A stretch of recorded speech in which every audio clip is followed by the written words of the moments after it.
Welcome back friends to our new video. So आज हमें market में जो एक आईपीओ चल रहा है एसबीएफसी फिनांस, तो इसके बारे में हम डिस्कस करने वाले। इसका ऑलरेडी 2 दिन हो गया है और आने वाले मंडे को इसका लास्ट डे है टू सब्सक्राइब। तो जल्दी से हम देखेंगे कि आपको ये आईपीओ सब्सक्राइब करना चाहिए या फिर इसको हमें अवॉइड करना चाहिए। तो चलिए दोस्तों, फिर शुरू करते हैं। मेरे दोस्तों, हम इसके लिए हम जाएंगे एक साइट पे जिसका नाम है चित्तौड़गढ़ आईपीओ। सो आप देख रहे हैं चित्तौड़गढ़ आईपीओ करके आप ऐसे जैसे गूगल पे डालोगे। सो उसके बाद ये जो फर्स्ट लिंक ओपन हो रहा है, आपको इस लिंक को क्लिक करना है, आईपीओ डैशबोर्ड। सो इसके बाद हम आते हैं कि ये चित्तौड़गढ़ साइट ओपन हो गया दोस्तों। तो ये जो यहाँ पे आपको दिखाई देगा कि ये है हमारे इंटरेस्ट का आईपीओ एसबीएफसी फिनांस लिमिटेड। जो लोग एकदम नए हैं, जिनको मतलब मालूम नहीं कि आईपीओ क्या होता है, तो उनके लिए एक अलग से मैं एक थोड़ा डिटेल में एक वीडियो बनाऊंगा बाद में। लेकिन आईपीओ का फुल फॉर्म होता है इनिशियल पब्लिक ऑफरिंग। सो जो भी कंपनी या ऑर्गेनाइजेशन फर्स्ट टाइम मार्केट में लिस्ट होती है, तो उसको बोलते हैं इनिशियल पब्लिक ऑफरिंग। और उस टाइम पे वो एक प्राइस पे इन्वेस्टर को शेयर ऑफर करते हैं, ये होता है आईपीओ। सो यहाँ दो आईपीओ होते हैं दोस्तों। ये है आईपीओ डैशबोर्ड इंडिया। तो यहाँ पे आप देखोगे कि एक है IPO main board IPOs and दूसरा है एसएमई आईपीओज। सो दोस्तों, मेन बोर्ड आईपीओ जो होता है उसके लिए मिनिमम मैक्सिमम जो फंड आपको लगता है एक लॉट के लिए, वो होता है 50,000 के अंदर ही होता है। और जो एसएमई के आईपीओज होते हैं उनका लॉट साइज काफ़ी बड़ा रहता है, तो उसको आपको अबव 1 लाख रुपीज़ का फंड लगता है। सो आज का जो हमारा आईपीओ है, ये मेन लाइन का आईपीओ है, एसबीएफसी फिनांस लिमिटेड। सो इसको मैं ओपन कर रहा हूँ दोस्तों।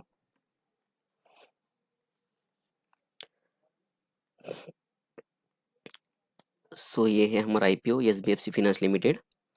सो बेसिकली दोस्तों, ये कंपनी 2008 में स्टार्ट हुआ है। और एसबीएफसी फिनांस एक ऐसा कंपनी है जो कि इनका जो प्राइमरी कस्टमर्स है, आप देखोगे यहाँ पे कि the primary customer base of the company includes entrepreneurs, small business owners and self employed individuals and salaried and working class individuals. So दोस्तों, ये है कि जो सूक्ष्म एंड लघु उद्योग जो होते हैं एंड उनको ये बैंक फाइनेंस करता है, लोन देता है। So SBFC provides its services to in the form of secured MSME, इसको micro and small and medium industries बोलते हैं, MSME loans and loans against gold. तो ये MSME industries and gold loan, ये दो सेक्टर में मेजरली काम करता है। सो दोस्तों, इसके बाद देखेंगे कि जैसे आप देख रहे हो कि ये जो एसबीएफसी फिनांस है, इनका पैन इंडिया में ऑलरेडी एग्जिस्टेंस है। और एज ऑन December 31st 2022, सो इनके ऑल इंडिया में 105 सिटीज़ में इनके ब्रांचेस है। और total 16 states and 2 union territories में ये एसबीएफसी फिनांस वर्क करता है। So currently they have 137 branches. So ये सब सिटीज़ और ये सब मिला के उनका 137 ब्रांचेस है। सो इसके बाद देखेंगे कि आईपीओ की डिटेल्स देखेंगे दोस्तों। ये यहाँ आप देख सकते हो कि SBFC finance IPO limited. So total IPO जो है उसका टोटल प्राइस है 1025 crore. So total 1025 crore rupees ये कंपनी इस आईपीओ के थ्रू जनरेट कर रही है। सो इन्होंने दोस्तों जो प्राइस ब्रांड रखा है इंडिविजुअल इन्वेस्टर्स के लिए, सॉरी, तो है 54 से 57 रुपीज़ पर शेयर। सो उसके बाद ये बीएससी और एनएससी दोनों भी स्टॉक एक्सचेंज पे लिस्ट होगा। सो इसका जो इनिशिएशन डेट था दोस्तों, ऑलरेडी 3 अगस्त से मतलब चालू हो गए। सो बेसिकली आज है डेट 5 अगस्त। सो 3 और 4 अगस्त को जो थर्सडे और फ्राइडे था, वो 2 दिन ऑलरेडी सब्सक्रिप्शन हो चुका है। कितना सब्सक्रिप्शन हुआ है ये हम आगे आने वाली वीडियो में देखेंगे। सो अभी हमारे पास एक ही डे बचा है, वो है 7 अगस्त। सो ये है उसका फेस वैल्यू है 10 पर शेयर। सो ये प्राइस बैंड है वो ऑलरेडी मैंने बता दिया कि 54 से 57 रुपीज़ पर शेयर है। और टोटल लॉट साइज जो है, तो एक लॉट के लिए आपको 260 शेयर्स बाय करने होंगे। सो है इसका लॉट साइज। अगर यहाँ पे देखोगे आप दोस्तों कि टोटल शेयर इश्यूड ये जो प्राइस है 1025 करोड़, सो उसमें जो फ्रेश इशू है वो है 600 करोड़ का। मतलब इसमें अभी ये जो अर्निंग पर शेयर था वो डाइल्यूट होगा, क्योंकि ये फ्रेश शेयर कंपनी बेच रही है। और ये है सेकंड जो है, सो ये offer for sale. Offer for sale means ये जो 425 करोड़, ये जो कंपनी पैसा यहाँ पे खड़ा करेगी, तो वो है कि इसका जो कोई प्रमोटर होगा वो उसका खुद का शेयर बाकी इन्वेस्टर को बेच रहा है। तो बेसिकली ये है 600 रुपीज़ की फ्रेश जो इशू किया है, और ऑफर फॉर सेल OFS किया है 425 करोड़ का। सो टोटल कुल मिला के 1025 करोड़ रुपीज़ का ये IPO है। सो इसके बाद दोस्तों हम देखेंगे कि अलग अलग जो इन्वेस्टर की जो कैटेगरीज होती है, सो हर एक कैटेगरी के लिए कितना परसेंट यहाँ पे जो शेयर्स है वो रिजर्व है। तो सबसे पहले होता है दोस्तों कि एंकर्ड इन्वेस्टर होते हैं। एंकर्ड इन्वेस्टर मतलब जो बड़े बड़े इन्वेस्टर होते हैं कि जो ऑलरेडी मार्केट में शेयर सब्सक्रिप्शन के आने के पहले ही एक दिन उनको एक फिक्स्ड प्राइस पे कंपनी शेयर देती है। तो उस पे आपको दोस्तों NSE पे इस पर्टिकुलर इसका एंकर्ड इन्वेस्टर कौन कौन है उसका लिस्ट भी मिलेगा। तो बेसिकली एंकर्ड इन्वेस्टर वो होते हैं कि जो एकदम अबव 10 करोड़ के ऊपर जो फंड लगा के IPO में बीड प्लेस कर दे, तो उनके लिए 29% का कोटा इधर रिजर्व है। क्वालिफाइड इंस्टीट्यूशनल जो है बिडर्स, उनके लिए है 19.79% का। सो क्वालिफाइड इंस्टीट्यूशन में दोस्तों आते हैं कि बैंक्स आते हैं, म्यूचुअल फंड्स आते हैं, जो अदर फाइनेंशियल सेक्टर है लाइक फाइनेंशियल इंस्टीट्यूट्स है, वो सब आते हैं क्वालिफाइड इंस्टीट्यूट में। सो ये है NI है दोस्तों। सो ये है नॉन इंस्टीट्यूशनल जो बिडर्स होते हैं, तो उसमें आते हैं जैसे कि रिसर्च इंस्टीट्यूट्स हो गए, या कुछ लाइक प्राइवेट कंपनीज, या फिर और जैसे कि ट्रस्ट है डिफरेंट डिफरेंट। तो ये सब इसमें NII में आते हैं, जिसको बोलते हैं नॉन इंस्टीट्यूशनल बिडर्स। तो NII के लिए 14.84% का स्टेक यहाँ पे है। सो रिटेल शेयर जो होते हैं, जैसे कि हम बाकी सब लोग जो भी 2 लाख से कम का बिड लगाते हैं, सो वो आते हैं रिटेल कैटेगरी में। सो रिटेल कैटेगरी के लिए 34% 34% का यहाँ पे कोटा है। सो मोस्टली दोस्तों हर एक IPO में रिटेल कोटा 34% के ऊपर ही देना होता है, क्योंकि 34% उसका मिनिमम कोटा है रिटेल कैटेगरी के लिए। सो उसके बाद एम्प्लॉय के लिए कुछ मिनिमम आपको 1 लॉट अगर अप्लाई करना होगा इस IPO का, तो आपको टोटल जो अमाउंट लगेगा वो होगा 40,820 रुपीज़। सो इसके लिए आपको 260 शेयर्स एक लॉट में आपको मिलेंगे। सो ये है, और मैक्सिमम जो रिटेल कोटा के लिए आप अप्लाई कर सकते हो 13 लॉट्स। सो 13 लॉट्स मीन्स 3380, इतना शेयर आप अप्लाई करोगे तो उसका वैल्यू होगा 1,92,660। सो ये है रिटेल के लिए।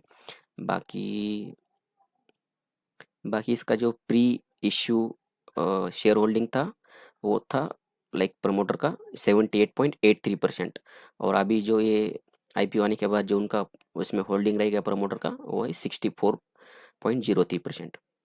बैंक के बाद दोस्तों आएंगे कि कंपनी की फाइनेंशियल जो है, तो आप देख सकते हैं कि हर एक जो क्वार्टर है मार्च का लाइक ईयर एंडिंग, सो हर एक ईयर ऑन ईयर इनका जो नेट प्रॉफिट आफ्टर टैक्स है वो पहले लाइक 2020 में 35 करोड़ का था, उसके बाद 85 करोड़ का नेट प्रॉफिट आफ्टर टैक्स हुआ था। मतलब ये बढ़ा था यहाँ पे 2020 से लेकर 21 में, लेकिन 21 के बाद 22 में यहाँ पे थोड़ा डिप आया था। जैसे कुछ टाइम फिर से थोड़ा कोरोना बिरोना बाकी सब फैक्टर्स थे, तो 85 से 60 करोड़। लेकिन उसके बाद आप देखोगे कि जो ये इन्होंने प्रॉफिट पोस्ट किया है 31 मार्च 23 का, सो उसमें एकदम प्रॉफिट आफ्टर टैक्स में एक सडन एक स्पाइक हुआ है और जंप आया है। इसीलिए मार्केट में दोस्तों ये जो IPO है इसको काफ़ी लोगों ने पसंद किया है, और बहुत ही अच्छे ग्रे मार्केट प्रीमियम पे ट्रेड कर रहा है।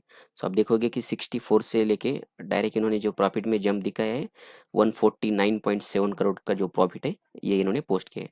सो फंडामेंटल लाइक फाइनेंशियल वाइज भी कंपनी काफ़ी ग्रोथ ड्रिवन लग रही है।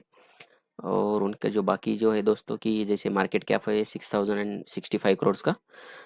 ये डेप टू इक्विटी रेशियो जो होता है दोस्तों कि 2.2 है, ये स्लाइटली थोड़ा हाई है। तो बेसिकली नियर बाय 1 चाहिए, क्योंकि इनके पास अभी थोड़ा इक्विटी जितना है उनका उससे ज़्यादा ही मतलब डेप्थ उन्होंने लिया है। 4 अगस्त के क्लोजिंग पे मतलब 7 PM पे इसका जो टोटल सब्सक्रिप्शन था वो हुआ है 7.52 टाइम्स। सो ये सब्सक्रिप्शन जो होता है दोस्तों, ये होता है टाइम्स में, मतलब उतना मल्टीपल्स में। सो इसमें जो QIB है उन्होंने 7 टाइम्स सब्सक्राइब किया है। NII जो है नॉन इंस्टीट्यूशनल इन्वेस्ट बीडर्स, सो इन्होंने 13.70 मतलब 13 टाइम्स सब्सक्राइब हुआ है। रिटेल कोटा दोस्तों आप देख सकते हो कि 2 दिन में 5.26% हुआ है। लेकिन आपको यहाँ पे एक मैं जो प्रो टिप बताऊंगा कि जो रिटेल कोटा होता है या बाकी सभी ये सभी QII NII जो होते हैं, मोस्टली जो IPO का जो क्लोजिंग डे होता है, जो कि इसका अभी मंडे को है 7 डेट। सो मोस्टली सब हर एक कोई क्लोजिंग डे पे ही ज़्यादा उसको अप्लाई करता है। सो आप देखोगे कि ये जो अभी 7 इधर टोटल इसका सब्सक्रिप्शन कुल मिला के जो 7 दिख रहा है ना, तो ये एकदम बढ़ के 30-40x टाइम्स भी होता है, क्योंकि हर कोई लास्ट डे पे ही मोस्टली उसको अप्लाई करता है। सो ये हो गया दोस्तों। इसके बाद अभी मैं मेरा पर्सनल बताऊंगा कि मैं भी इस IPO में लाइक अप्लाई करूंगा मंडे को। और to increase like allotment I will apply from multiple accounts. लोग हैं उन्होंने इसको क्या रिव्यू दिया है। सो अब यहाँ देख सकते हो कि ये है IPO एनालिसिस।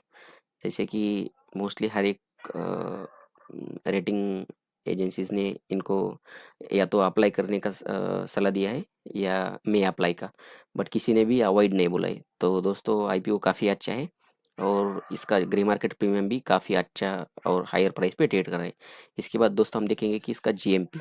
सो GMP मतलब ग्रे मार्केट प्रीमियम। तो इसको मैं अभी ओपन करूँगा।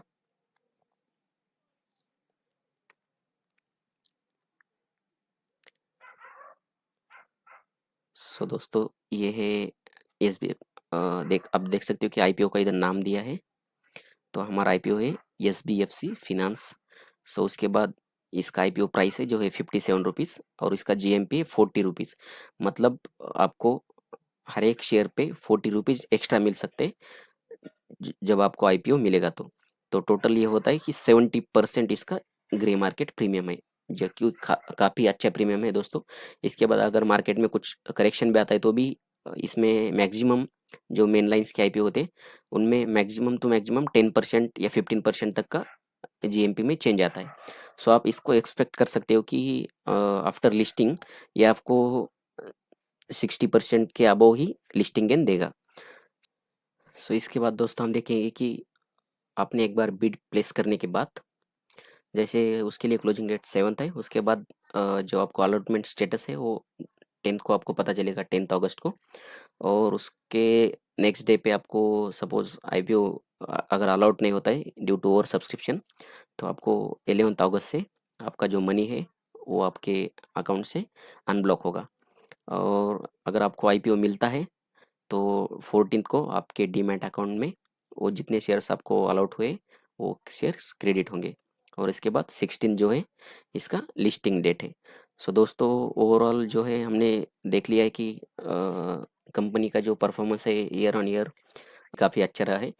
और करंटली मार्केट में 70% के ग्रे मार्केट प्रीमियम पे भी कंपनी ट्रेड कर रहा है, लाइक सॉरी IPO ट्रेड कर रहा है। इसको लिस्टिंग इसका एक्सपेक्ट कर सकते हो। तो लिस्टिंग गेन के लिए तो दोस्तों आप इसको सब्सक्राइब या कंसिडर अप्लाई कर ही सकते हो। उसके बाद अगर आप लॉन्ग टर्म में उसमें कुछ invest like as a investor इसका फंडामेंटल अगर आपको अच्छा लगता है तो आप उसको डिपेंड ऑन लाइक